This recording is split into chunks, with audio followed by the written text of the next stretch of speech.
Hi everyone, ElleHattie here, and thank you for joining me for my July bullet journal setup. I'm really excited to show you the spread. I think it's one of my all-time favourites to have done, and I'm really excited you're here for the ride with me. So grab your cup of tea and a biscuit and come and plan with me.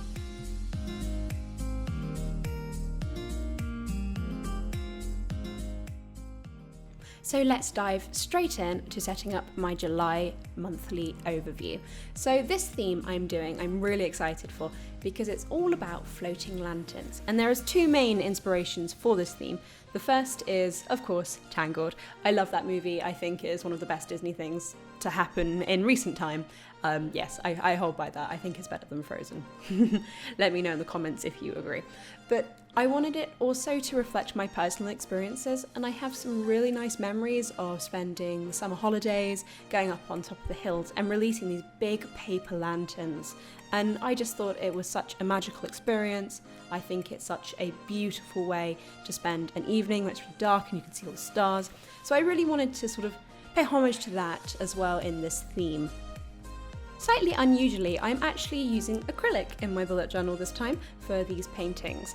I'm only going to be painting really on this first title spread because I don't really want to be getting into too much paint. I want it to be nice and quick and easy to do, and these are really easy doodles to do with a pen and some colours as well. But yeah, I wanted to do paint this time to get some nice shading in there. I've got some really gorgeous colours. I'm using some medium yellow, I've got some yellow ochre in there, some cadmium red, there's some burnt umber in there as well, and they give these really gorgeous golden colours that I love so much. I'm doing a couple of different designs for my lanterns, but to be honest, they're all very easy and very simple shapes. They're sort of cylindrical, I guess is the word for them, and then I'm just adding in a little shadow underneath to show sort of that they're three-dimensional as well. But yeah, they're really simple to do, they're really fun to do as well, and I really enjoyed setting this up. I think because the lanterns are so bright, this would actually be a theme that would work really well on black paper as well. So Scribbles That Matter, who are my absolute go-to for my bullet journaling notebooks, also do a bullet journal with black paper, and I actually have one. So do let me know down in the comments if that is something you would like to see me setting up or having a go trying bullet journaling on black paper. But yeah, I'm sticking with my white paper one today. This is, if you're interested, it's the Charcoal Bullet Journal Pro from Scribbles That Matter. It's 160 gram paper, which is why I'm feeling very confident going in with, quite heavy duty paint, and I know that that won't really be a problem with bleeding through or having the design seen on the next pages. So what I'm doing now is I'm actually painting in a boat underneath all my lanterns. If you have seen Tangled, you will know that there's this amazing scene where our heroes are in their little rowing boat and there's all of these great big ships that come out and they light all these lanterns up, and it's just fantastic. But I wanted to put my own spin on it, so I'm doing a slightly different ship. This is a two-master. I don't know a huge amount about ships, I'm not gonna lie, but I painted in a load of sails and I wanted the lights to look like they were coming up out of the deck of the ship as well. Then I added in my water. I tried to put a few reflections of the lanterns in the water. I'm not sure how much that worked, so do let me know if you liked the design. I've never done that much acrylic, so for me this was a really good opportunity to try out some new techniques and try out some new colours, and yeah, do something a little bit out of my comfort zone. So I hope you agree that this was a good challenge for me to have a go at.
Okay, my front cover is done. I'm moving on to my monthly overview.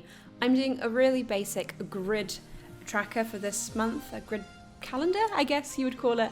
I'm sketching out all of my boxes. I think my boxes are 6x6 from memory, which is kind of my go-to size really. It fits really nicely on a page, and it also leaves me with a bit of space around the edge for some doodling.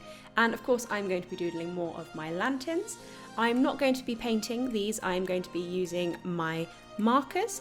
I will link all of my stationery as always down below, but these markers are great. They have a fine nib on one end and then they also have a brush tip on the other, so they're great if I want to be doing fine detail or even just colouring in some larger spaces as well.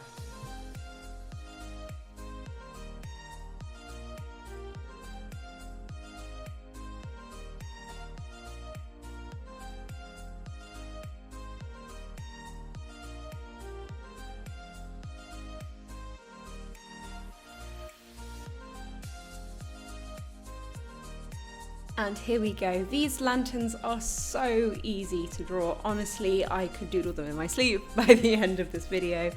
I know the ones in the movie have more sort of sunshiny flower designs on, but I wanted to keep these really simple. They remind me very much of the ones that we used to go out onto the hills and light up. So yeah, I wanted to keep them very simple. Okay, moving on to my mood tracker for this month. And of course it is more lanterns. I thought that'd be really fun to do. Have 31 lanterns all sketched out, and I can colour them in different colours depending on my mood for the day. I've got them emanating from just a little sort of rowboat at the bottom, which is again reminiscent of the film, and I'm in love with this spread. I think it's really, really cute. I love how simple it is and how easy it was to draw and doodle for all of these, but I also love just how it ended up looking, and I'm so excited to get started with July.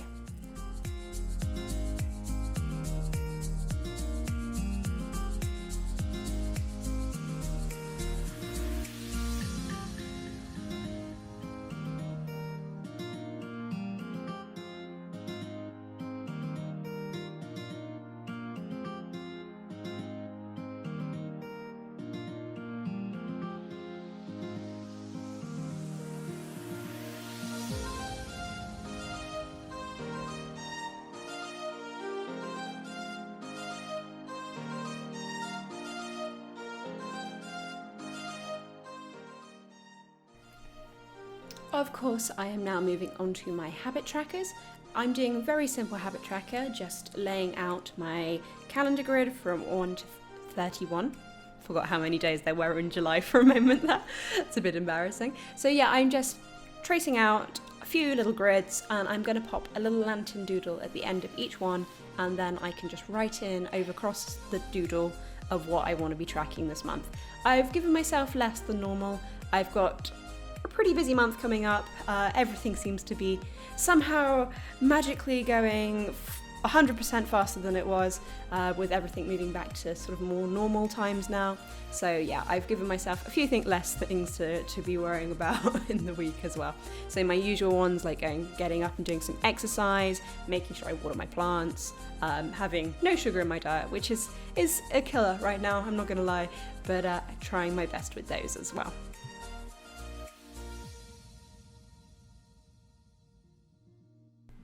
Okay, moving on to my brain dump page, or my scrapbooking page, whatever you like to call it. I'm super excited to show you this one because I actually have combined this with my quotes page for this month. So because my spread at the beginning came across both sides of the spread, the left and the right pages, I didn't have room for a quotes page, and I love my quotes pages. I love doing lettering, I love doing calligraphy, so it is a must for me. So I'm going to combine my brain dump page, my scrapbooking page with my quote as well.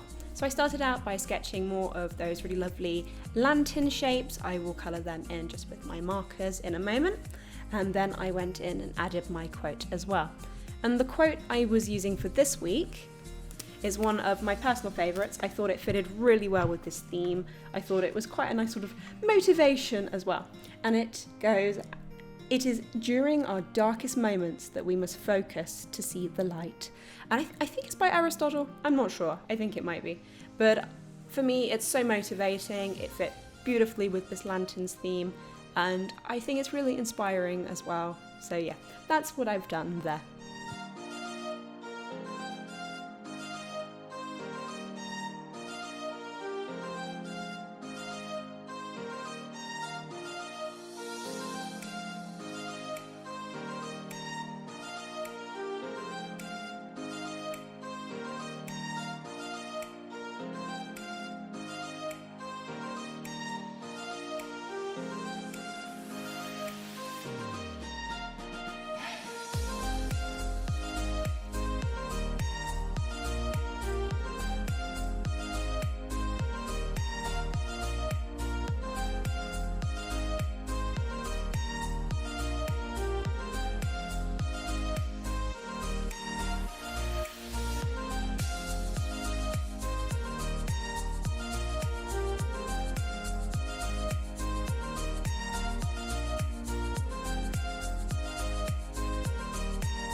My final spread for this month is of course my first weekly setup. It's a very simple one. I have 6 boxes, one for Monday to Friday each, and then I'm going to share 1 box for the weekend as well. And I've used washi tape actually to mark off a slightly slanted vertical section down the middle where I am painting in my night sky with my lantern theme again. Washi tape is absolutely brilliant for this because it acts just like masking tape, and when it's all dry I can simply peel it off and I'll have lovely crisp edges. This is definitely one of those bullet journal hacks I really recommend. I did talk about it a bit in my other video, which was 14 uses for washi tape in your bullet journal. So if you haven't seen that, do go check it out. There is the card, or I will put the link down below as well. I really recommend it.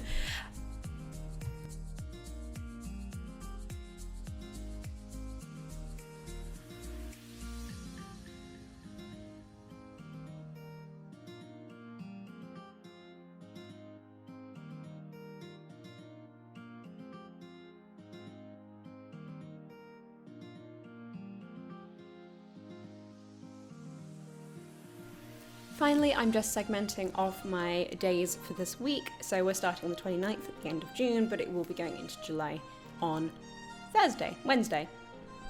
You know what? I really ought to know the days of the week. That's quite embarrassing. Wednesday is the day.